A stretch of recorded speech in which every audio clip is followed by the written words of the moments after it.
Hello, everyone. We are live with my good friend Kimberly Hobscheid. Did I say it right? Yep. It's not as bad as Chala Dinkway, let me tell you. You're fine. You're good.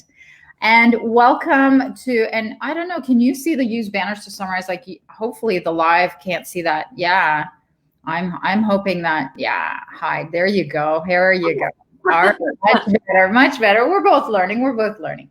So welcome, and I'm so excited to have you here because we just met, and it was kind of like charmed at first sight, and yeah, and we connected through a network, and we have so many synergies, and we can help each other. And you're on fire. I mean, I know that's your tribe is called Entrepreneurs and Fire and all that, but my God, at 10 o'clock at night, I got all these emails from you that I was like beyond impressed. Introductions, summaries, links, resources, and I met this woman for just half an hour yesterday. So. And was it the day before? Was it yesterday? I can't even remember. It was the day before, I think. So welcome. Without further ado. Thank you so much, Chella. It's so nice to be here. I'm really glad to be with your group. I think you're absolutely right. When I met you yesterday, there was a lot of synergy. There was a lot of energy. And I was like, this woman, I totally get her and where she's going. And I'm really glad that you're serving in the community that you're serving, because what you do is really, really amazing. And you're helping a lot of people help a lot of people. Well, you too. And you have got this joint venture thing down pat. Like, I have had a lot of joint venture calls, but I've never had one that had that kind of follow through and follow up. And I can see where you excel. So tell us what you do and who you help. That'd be great. So I now call myself a joint venture super connector. Basically what I do is I help entrepreneurs who are service-based find the stages, the opportunities, and the people that they need to know in order to make the difference in the world that they're here to make.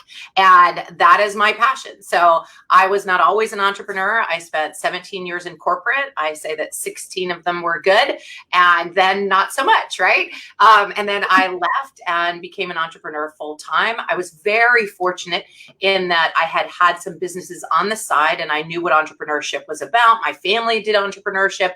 So I'd already grown and sold businesses. So I was like, all right, I totally get this. And then I went full time as an entrepreneur and went to my friends and family and said, what do you think I should do? As an entrepreneur full time, I'm going to build a 7-figure business. And they're like, well, you were so good at what you did at corporate. Why don't you do that? And so I did. And there's nothing wrong with that, except I didn't love it.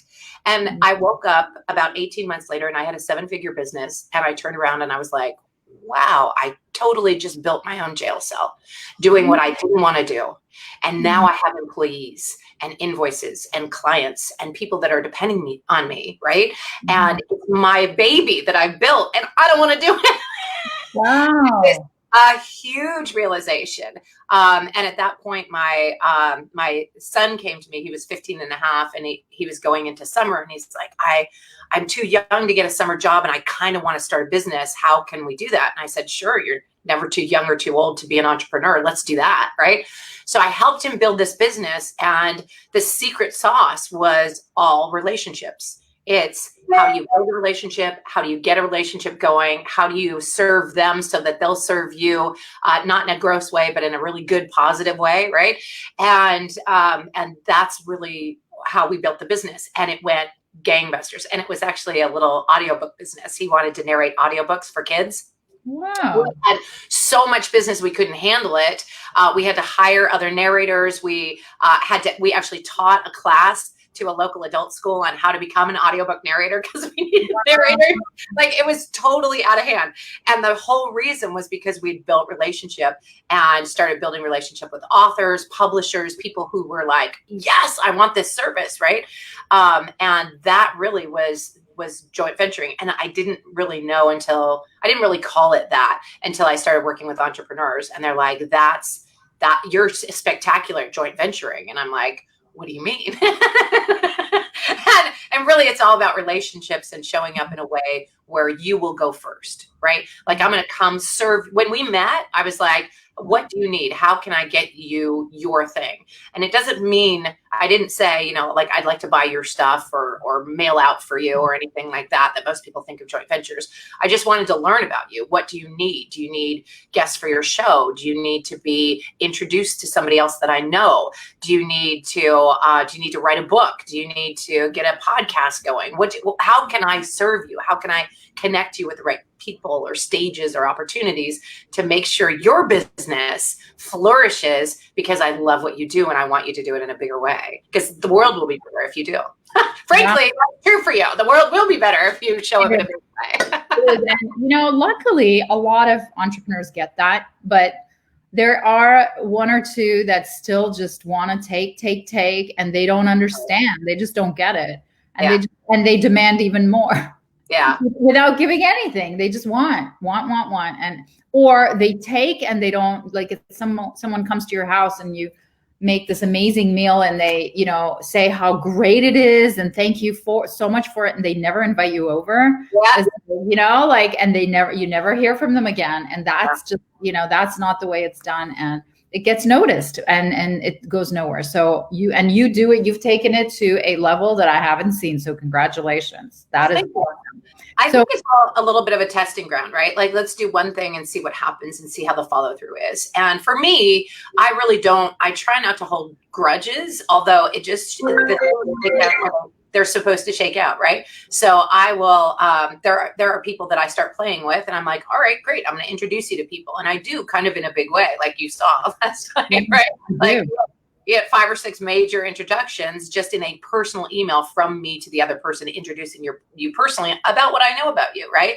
And then the next step, and we're not there yet, and I'm sure we will be, but the next step is what else happens, And in the long run, if we're both better off and we're both making more money because of that relationship, because of the introductions I make, whether I'm making introductions and you're making more money and I make money from that, or if because of that, then you introduce me to other people and we're making more money, more connections, more bigger, better, more, then let's play more together, right?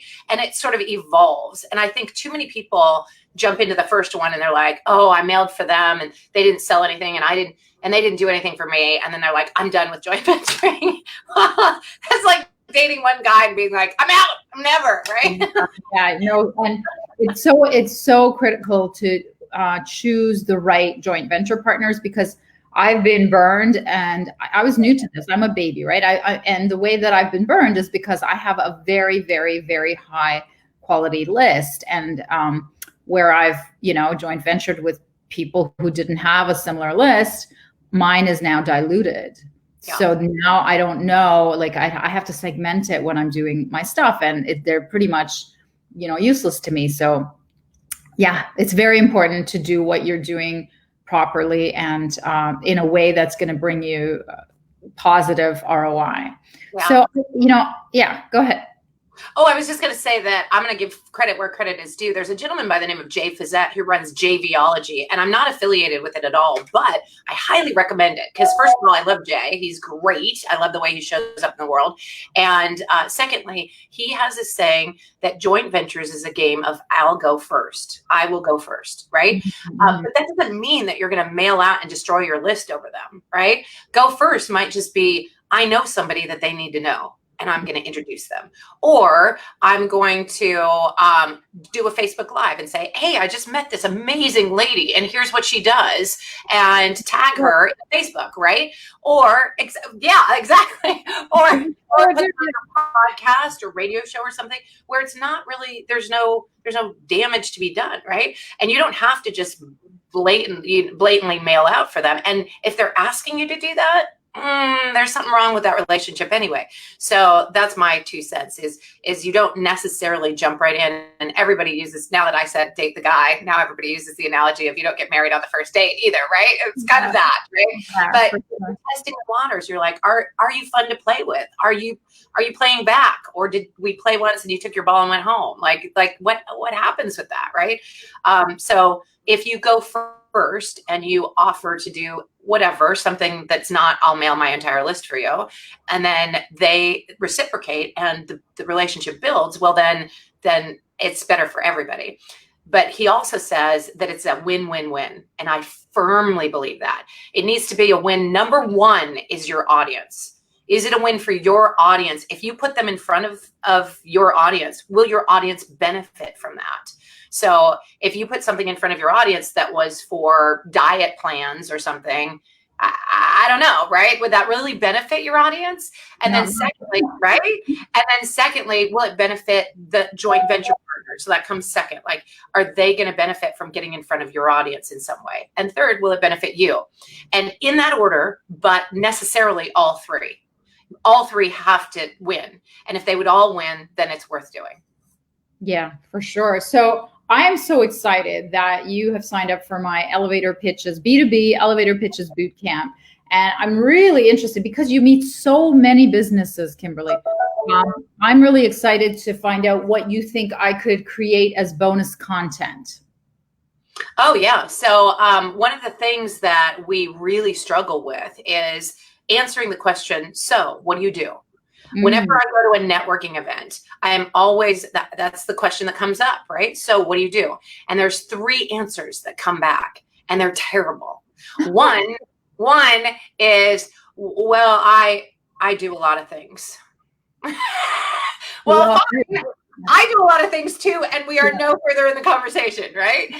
So have an answer to that ready other than I do a lot of things, right? And the reason people do that is because they don't want to rule anybody out, right? They don't want to say the wrong thing. But really it doesn't serve. So that's number one. Number two is that they unload with like this elevator pitch. That's a 2-minute rehearsed elevator pitch without taking a breath. And that's quite painful. And number three is the hook for the elevator pitch, which sounds like this. I help people achieve their dreams. Yeah. I've heard. They're waiting for you to go, how's that? And then here comes the elevator pitch, right? So I find that those are the three answers. So if you could help people answer the question clearly, concisely, and memorably of how do you answer the question, so what do you do? That would be huge. That's great. Thank you. And is there, like, you're at a higher level, more developed business, multiple 6 figures, possibly 7 figures, and you do sell to other business owners like myself. Is there anything around your messaging or your communication to make it more concise, or anything around that you would like more content on? Yeah. So number one is, how do you make sure that your messaging resonates with them rather than with you?